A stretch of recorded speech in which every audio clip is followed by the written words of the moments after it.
Guys, good morning. Kumusta na kayo mga guys?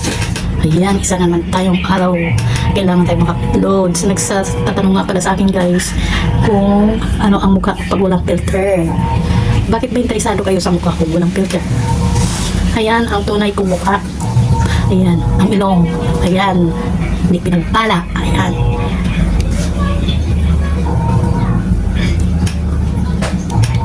Bakit? May question ba kayo?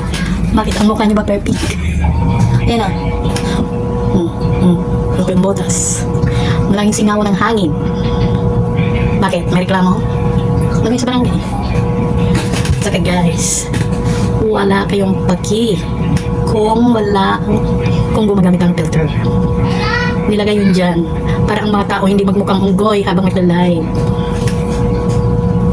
Mga katingin ko. Bakit ba gumagamit din naman kayong filter? Mukha kayong nangingialam pa sa iba. Galit na galit kayo sa mga nagagamit ng filter. Kanya-kanya tayong buhay guys. Yung goal nyo, yung goal ng iba, mala sila, di ba? O, bakit nangingialam kayo? Walang pakialaman. Kung gusto nyo mag-vlog, kung ayaw mag-vlog, marami kayong pera. Naghahanap buhay po yung iba kasi pambigas. Ngayon, kung marami kayong bigas, marami kayong palay, okay lang. Sa bagay, yung mga nasa abroad nga, yung mga, alam nyo ba yung si ka-followers? O, iniwan yung Japan para lang sa vlog.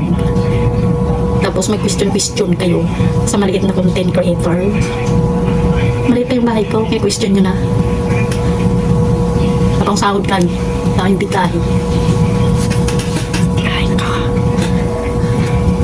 Bakit kaya may nangangingialam talaga sa buhay ng iba? Pakialaman nyo kasi yung buhay nyo, hindi yung buhay ng iba tinitingnan nyo. Ang gawin nyo, ayusin nyo muna yung buhay nyo. Pag perfect yung buhay nyo, saka kayo mangialam. Kahit pa nga yung perfect yung mga buhay, walang pakialam sa buhay ng iba.